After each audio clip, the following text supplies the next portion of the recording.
Inilah kata-kata terkenal Marx, para filsuf selalu menafsirkan dunia, menafsirkan, Padahal, yang dibutuhkan bukan menafsirkan dunia, tapi mengubahnya, katanya. Nah, maksud saya, Marx sedang menunjuk pada para nabi. Seorang ibu membawa anaknya ke taman, lalu duduk di sudut. Anaknya dibiarkan bermain bebas di taman, anak usia 5 tahun. Anakku bilang bermain, tapi matanya tetap mengawasi. Kenapa? Dorongan untuk melindungi ini, pengawasan ini, sebenarnya mengandung unsur menjaga. Apa yang ada dalam pengawasan itu? Masyarakat pengawasan adalah masyarakat yang penuh belas kasih. Bagaimana kita memahami pengawasan Allah terhadap kita? Atau pengintaiannya, pengawasannya? Apakah pengawasan ini seperti seorang kepala sekolah yang terus-menerus mengawasi semua murid SMA? Apakah mereka merokok atau tidak? Apakah itu dengan logika? Aku menangkapmu? Atau dengan logika yang akan saya jelaskan berikut ini?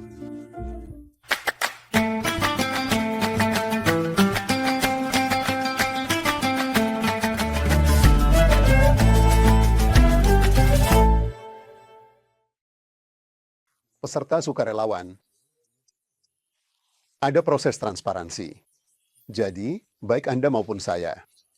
Bahkan semua teman-teman kita di balik kamera, semua data identitas mereka tercatat di suatu tempat selain kartu identitas kita. Informasi bank kita juga demikian. Dan ketika kita berbelanja, informasi itu pertama-tama dikirim ke pusat utama yang memberikan kartu itu kepada kita. Seperti yang kita semua tahu. Setelah itu, uang mulai beredar. Pertama-tama, pencatatan. Pencatatan di mana-mana. Inilah yang disebut masyarakat digital. Artinya, sekarang kita hanyalah sebuah angka. Masing-masing dari kita hanyalah sebuah digit. Ketika disebutkan orang dengan nomor identitas tertentu, kita langsung berdiri. Jadi, inilah yang disebut masyarakat digital atau kawanan digital. Katanya, para pemikir masa kini, kawanan digital yang kita kenal. Menyedihkan, berubah menjadi angka itu menyedihkan. Ini juga merupakan bagian dari klaim masyarakat liberal dan neoliberal. Bagian darinya. Transparansi. Namun, semakin transparan Anda, semakin Anda membuka diri keluar, semakin hilang pula privasi Anda. Privasi itu perlahan-lahan menghilang dari genggaman Anda. Padanan kata privasi dalam bahasa Turki adalah kehormatan. Dirampas. Dan kata mahrem. Bahkan, ihram, masuk ke dalam ihram. Kata tersebut berasal dari akar kata yang sama, saat Anda memasuki ihram. Segala sesuatu di luar diri Anda juga menjadi terhormat. Karena banyak hal yang sebelumnya bisa Anda lakukan, kini tidak bisa lagi. Ketika Anda memasuki ihram, Anda juga membatasi diri dari banyak hal. Ketika kita memasuki ihram, kita membatasi diri. Oleh karena itu, privasi atau kehormatan seseorang di struktur masyarakat manapun, baik itu masyarakat digital, atau masyarakat feodal abad pertengahan, masyarakat pramodern, masyarakat modern, apapun sebutannya. Inti terpentingnya adalah menjaga kehormatan atau privasi seseorang. Itu yang pertama. Lalu, apa yang sudah kita bahas? Pengawasan. Ada hal seperti itu. Pengawasan. Kamera MoBC mengawasi Anda. Akun internet yang Anda masuki. Segala sesuatu yang Anda masukkan ke mesin pencari, semuanya itu masuk ke dalam sistem sebagai data, yang kita sebut sebagai big data. Data itu kemudian diproses dan Anda sama sekali tidak menyadarinya. Maksudnya begini. Seorang ayah mengetahui bahwa putrinya hamil dari iklan digital yang dikirimkan oleh supermarket kepadanya. Karena dari transaksi belanja yang dilakukan dengan kartu, mereka menghitung dan mencatat apa saja yang dibeli oleh putrinya. Misalnya, yang berbelanja itu adalah anak. Dia juga melihat harga produk serupa. Atau misalnya membeli alat tes kehamilan. Lalu ayahnya mendapat informasi, misalnya, putri Anda hamil, dan sebagainya. Sekarang dunia digital juga dibangun di atas konsep pengawasan. Jadi, apa yang kita katakan? Bahwa seseorang bisa mengambil keputusan sendiri, privasinya terjaga, pikirannya, pendapatnya, begitu kan? Sekarang, dengan keterbukaan dan transparansi sebesar ini, apa jadinya? Apa istilahnya untuk ini? Culhan, dia menyebutnya kawanan digital. Sekarang, masyarakat yang kita tempati ini memiliki sebuah mekanisme pengawasan. Dan mekanisme pengawasan ini, saya akan menyebutkan dua nama yang pasti sudah kita kenal. Salah satunya adalah seorang ulama besar yang benar-benar hebat yang banyak dilahirkan oleh Kesultanan Utsmaniyah. Seorang pemikir besar. Orang yang juga mencatat seluruh administrasi keuangan Kesultanan Utsmaniyah pada masanya, yaitu Khatib Çelebi, memiliki sebuah karya bernama Cihan Luma. Cihan Luma berarti optik yang dapat melihat seluruh dunia. Anda bisa melihat seluruh dunia. Sekitar 200 tahun setelahnya, ada seorang Inggris, Jeremy Bentham, Panopticon, sama. Dia menciptakan versi bahasa Inggris dari kata Cihan Luma. Penjara YG bentuknya bundar. Sebuah mekanisme pengawasan yang memantau para narapidana di penjara selama 24 jam tanpa sepengetahuan mereka, tanpa mereka sadari, dan tidak melewatkan satupun gerakan mereka. Kenapa kita mengawasi? Untuk membangun pengawasan. Kenapa kita mengawasi? Untuk membangun kekuasaan atas mereka. Jadi, apa yang dibawa oleh pengawasan?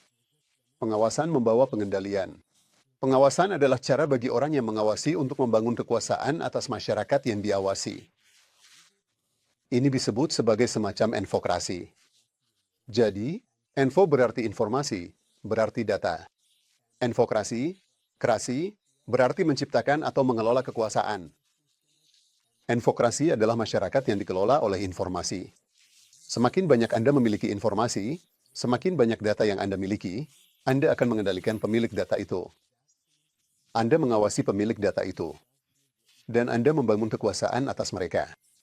Ini adalah untuk menangkap gambaran masyarakat yang kita jalani dan bagaimana kita dijadikan bagian dari masyarakat seperti itu.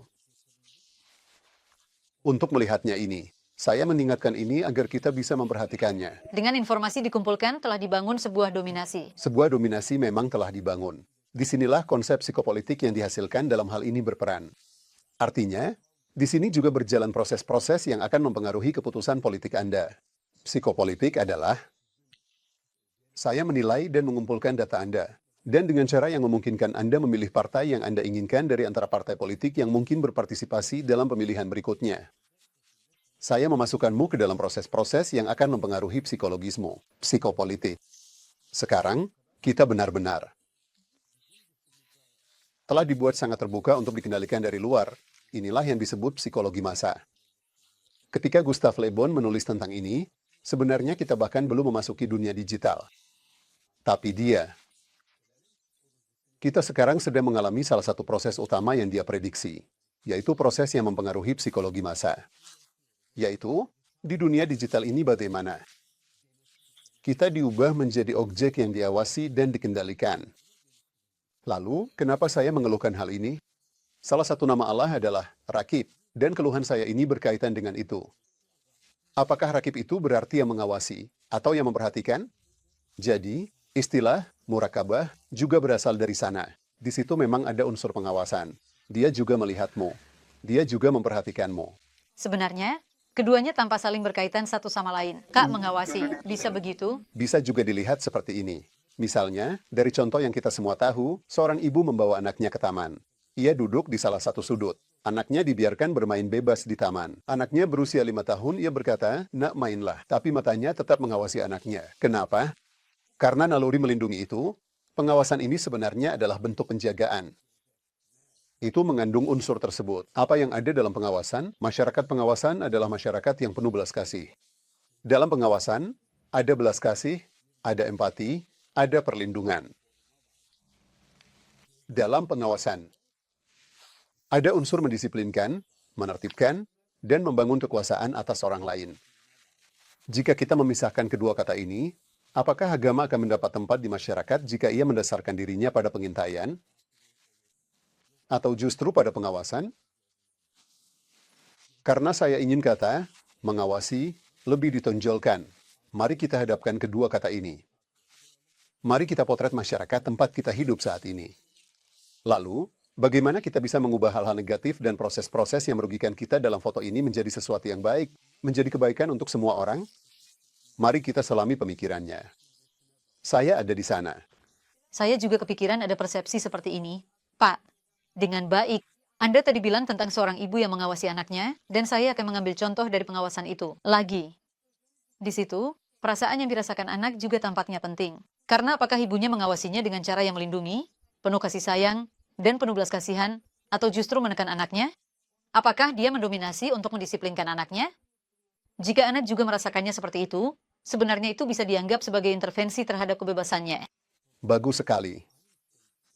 Hal yang sama juga berlaku dalam hubungan masyarakat atau orang yang berinteraksi dengan agama dan Al-Quran. Jadi, seperti seorang anak, bagaimana kita memaknai pengawasan Allah terhadap kita, atau pengamatannya, pengawasannya? Apakah pengawasan ini seperti seorang kepala sekolah? Mari kita ambil contoh yang lebih ekstrim. Seperti kepala sekolah yang terus-menerus mengawasi semua siswa SMA apakah mereka merokok atau tidak. Apakah pengawasannya itu dengan logika? Aku menangkapmu. Seperti itu? Maksudnya, jika kalian melakukan kesalahan, aku akan langsung menangkap kalian. Apakah dengan logika seperti itu? Atau dengan logika yang akan saya sampaikan berikut ini? Al-Quran menyebut dirinya sebagai cahaya. Dia menyebutnya sebagai Allah juga disebut sebagai cahaya langit dan bumi, penerang dan pemberi cahaya bagi langit dan bumi. Cahaya, begitu juga Nabi. Pesan yang dibawa juga demikian. Kenapa disebut cahaya? Apa yang dilakukan cahaya? Tunjukkan jalan. Menerangi, menunjukkan jalan. Tapi kalau kita lihat lebih jauh dari sudut pandang sejarah sosial, saya mengatakan begini. Tubuh-tubuh yang tidak terlihat, ada tapi tidak terlihat. Mereka ada di masyarakat. Di mana mereka? Di lapisan terbawah masyarakat. Tidak ada yang tahu. Jadi, ia merangkak, menderita. Kelompok kurang beruntung. Kelompok yang kurang beruntung. Tidak ada yang melihat mereka dan tidak ada yang mau melihat. Itu hanya terlihat bila Anda menyinarinya dengan cahaya. Kamu menyorotkan cahaya ke atas mereka. Kamu bilang ke orang-orang, lihat ini, lihat ini. Itulah cahayanya. Jadi bukan hanya sekadar menerangi. Tapi juga, coba bayangkan seperti ini. Ketika matahari terbit. Kamu mulai melihat banyak hal yang sebelumnya tidak terlihat. Entah kamu suka atau tidak. Al-Quran itu nyata. Cahaya itu, mau kamu suka atau tidak, aku akan menunjukkan semua yang ada di masyarakat. Dan manusia di sana akan membuat sesuatu yang tidak menyenangkan menjadi menyenangkan. Ke dalam sebuah proses. Contoh lain, Hazrat. Al-Quran berkata kepada Nabi, engkau adalah telinga kebaikan. Orang-orang musyrik berkata kepada Nabi, dia itu hanya telinga. Telinga. Apa yang dilakukan telinga? Mendengar segalanya. Mendengar segalanya. Al-Quran berkata kepadanya, engkau adalah telinga kebaikan. Mendengar hal-hal yang baik. Mendengar suara mereka yang tak terdengar. Mendengar suara mereka dan melakukan apa yang seharusnya. Lihat sekarang, apakah ini pengawasan atau pemontrolan? Ini adalah pengawasan, pemontrolan. Artinya, membantu mereka yang membutuhkan. Kita bosan dengan program-program seperti ini. Kelompok yang kurang beruntung dalam masyarakat bukanlah area masalah, justru sebaliknya. Membangun struktur sosial yang membuat mereka bisa ikut menikmati kesejahteraan, berusaha untuk itu. Itulah tugas Nabi dan pesan ilahi. Saya selalu bilang begini, maksudnya, Nabi, Raja. Sejarah para raja berjalan di jalur yang berbeda. Sejarah para raja berjalan di jalur yang terpisah. Sejarah para filsuf berjalan di jalur yang berbeda, sejarah Nabi juga berjalan di jalur yang berbeda. Para raja berpikir, bagaimana saya memerintah, bagaimana saya mempertahankan kekuasaan, bagaimana saya berkembang, memperluas wilayah, bagaimana saya mengendalikan. Para raja berjalan seperti itu. Nabi bukanlah raja. Mengendalikan bukanlah tugas Nabi. Karena itu, Al-Quran mengingatkan, jangan kamu menindas manusia. Jangan membangun kekuasaan, jangan menjadi penguasa atas mereka, jangan membangun kekuatan seperti itu. Proses seperti itu tidak boleh kamu jalankan sama sekali. Itu bukan tugasmu. Dikatakan, kamu bukan raja. Kamu bukan seorang raja. Bukan secara harfiah yang dikatakan. Tapi semua tindakan dan perbuatan yang dilakukan raja, itu bukan tugasmu, katanya. Kita paham atau sampai pada kesimpulan itu. Saya bilang bukan filsuf. Filsuf hanya mengetahui. Melakukan. Latihan pikiran, berpikir. Misalnya, tugas Nabi bukan hanya berpikir atau sekadar pemikiran, tetapi mewujudkan pemikiran itu dalam tindakan dan mengubah dunia. Inilah kata-kata terkenal Marx. Para filsuf selalu menafsirkan dunia, menafsirkan, dan terus menafsirkan. Padahal, yang diperlukan bukan menafsirkan dunia, tapi mengubahnya, katanya. Nah, saya bilang Marx sebenarnya sedang menunjuk pada para nabi. Sebenarnya ada makna praktisnya. Untuk mengubah dunia, kamu harus melihat dan akan melihat.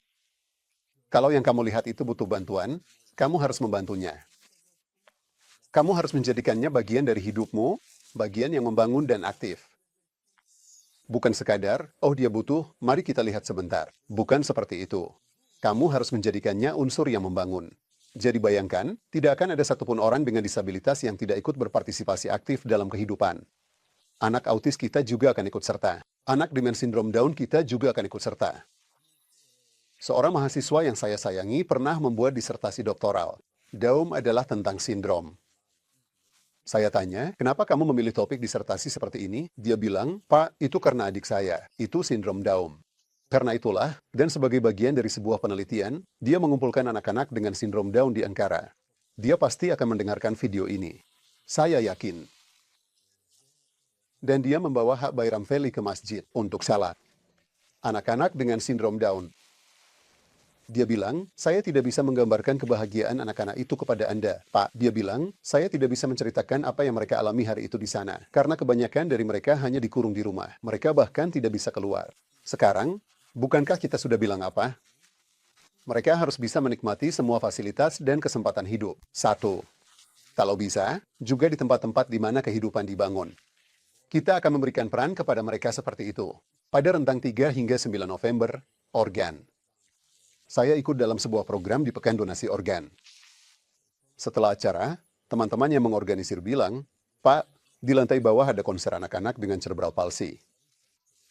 Mereka datang setiap minggu, mereka latihan musik di sana. Saya turun ke sana, anak-anak itu bermain musik dan bernyanyi bersama keluarga mereka. Partisipasinya luar biasa.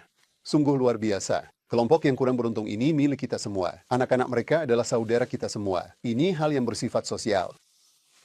Semakin kita memperhatikan mereka, semakin kita jadikan mereka bagian dari mekanisme yang harus diawasi dan dilindungi. Dan jika kita libatkan mereka dalam proses pembangunan, ada sekitar 7 hingga 8 juta penyandang disabilitas, kelompok kurang beruntung di Turki. Itu bukan angka yang kecil.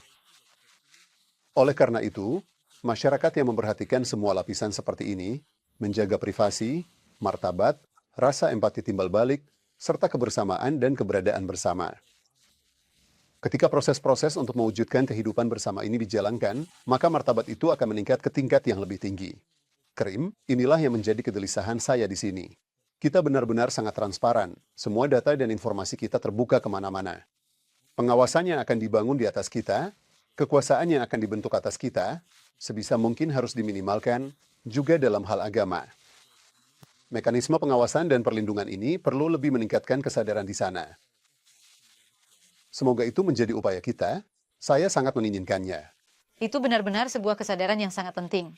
Pak, kita melihat bahwa bukan hanya individu penyandang disabilitas, tetapi banyak kelompok berbeda di masyarakat juga dianggap kurang beruntung, bahkan dipandang sebagai kelas bawah. Sebenarnya, agama di sini berusaha menciptakan kesetaraan, keadilan, dan tatanan yang adil. Dan saya pikir dengan kesadaran ini kita bisa sedikit lebih mampu mengatasi hal-hal tersebut. Tepat sekali, kami memberi judul seperti ini agar bisa menarik perhatian pada kesadaran ini. Semoga saja. Semoga kita bisa mencapai tujuan yang kita harapkan. Semoga, Pak, terima kasih banyak. Terima kasih banyak, Pak, atas ilmunya. Pemirsa yang budiman, kita telah berbicara mengenai pengawasan dan masyarakat pengawasan hari ini. Sampai jumpa di episode berikutnya. Sampai jumpa.